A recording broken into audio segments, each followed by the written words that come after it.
ಸಾಹಿತ್ಯಕ್ಕೆ ಜೈನ ಧರ್ಮ ಹಾಗೂ ಜೈನ ಸಾಹಿತಿಗಳ ಕೊಡುಗೆ ಅಪಾರ ಅವಿಸ್ಮರಣೀಯ ಎಂದು ಕರ್ನಾಟಕ ರಾಜ್ಯ ಕಾರ್ಯನಿರತ ಪತ್ರಕರ್ತರ ಸಂಘದ ಉಪಾಧ್ಯಕ್ಷರು ಹಾಗೂ ಜಿಲ್ಲಾ ಕನ್ನಡ ಸಾಹಿತ್ಯ ಪರಿಷತ್ ಮಾಜಿ ಅಧ್ಯಕ್ಷ ಎಚ್.ಪಿ. ಮದನ್ ಗೌಡ ಹೇಳಿದರು. ಇಲ್ಲಿನ ಬಾಹುಬಲಿ ತಾಂತ್ರಿಕ ಮಹಾವಿದ್ಯಾಲಯದಲ್ಲಿರುವ ಹಮ್ಮಿಕೊಂಡಿದ್ದ ಕನ್ನಡ ರಾಜ್ಯೋತ್ಸವ ಸಿರಿವೈಭವ ಕಾರ್ಯಕ್ರಮವನ್ನು ಉದ್ಘಾಟಿಸಿ ಅವರು ಮಾತನಾಡಿದರು.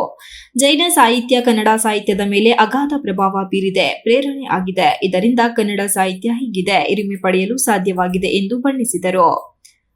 ರತ್ನತ್ರಯರಾದ ಪಂಪ, ಪೊನ್ನ, ರನ್ನ ಹಾಗೂ ಜನ್ನ ಮೊದಲಾದ ಜೈನ ಕವಿಗಳ ಕೊಡುಗೆ ಅಪಾರ. ಅವರಿಂದಲೇ ಕನ್ನಡ ಶ್ರೀಮಂತವಾಗಿದೆ. ಶ್ರೀ ಮಹಾನ್ ಕವಿಗಳಿಂದಲೇ ಮಹಾಕಾವ್ಯ ಹುಟ್ಟಿದೆ ಎಂದು ಹೇಳಿದರು. ಜೈನರ ಕಾಲದ ಶಿಲಾಶಾಸನಗಳು ಇದಕ್ಕೆ ಸಾಕ್ಷಿಯಾಗಿವೆ ಎಂದರು.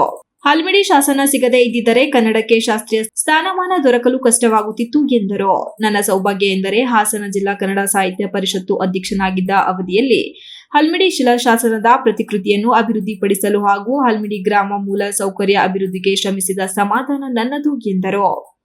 ಇದೇ ವೇಳೆ ಜೈನಕ ಶ್ರೀ ಶ್ರವಣಬೆಳಗೊಳಕ್ಕೂ ತಮಗೂ ಇರುವ ನಂಟನ್ನು ನೆನಪಿಸಿಕೊಂಡ ಮದನಗೌಡರು, ಜಿನೈಕ್ಯ ಪರಮ ಪೂಜ್ಯ ಕರ್ಮಯೋಗಿ ಸ್ವಸ್ತಿ ಶ್ರೀ ಚಾರುಕೀರ್ತಿ ಭಟ್ಟರಕ ಸ್ವಾಮೀಜಿಯವರು 2 ದಶಕಗಳ ಹಿಂದೆ ಇಲ್ಲಿ ಕೆಲಸ ಮಾಡಲು ಅವಕಾಶ ಮಾಡಿಕೊಟ್ಟರು ಎಂದು ಸ್ಮರಿಸಿದರು.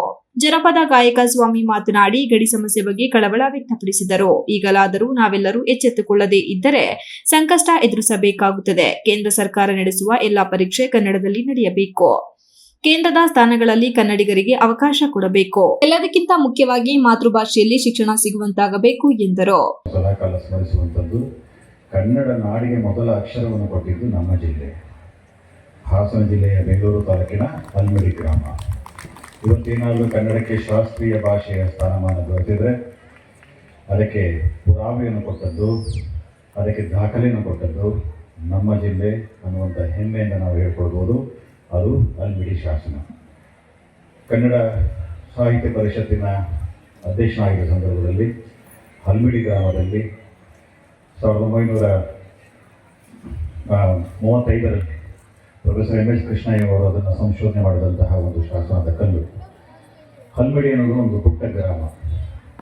2002-3ರಲ್ಲಿ ನಾನೇ ಹಲ್ಮಿಡಿ ಗ್ರಾಮದ ಬಗ್ಗೆ, ನಮ್ಮ ಕನ್ನಡದ ಶಾಸನದ ಬಗ್ಗೆ ವಿದ್ಯಾರ್ಥಿಗಳಿಗೆ ಕೇಳಿದಾಗ ಯಾರಿಗೂ ಕೂಡ ಅಷ್ಟೊಂದು ಮಾಹಿತಿ ಇರಲಿಲ್ಲ.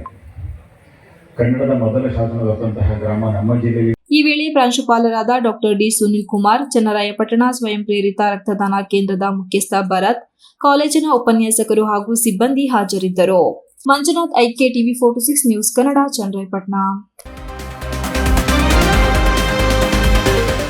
You are watching TV 46 News Kannada.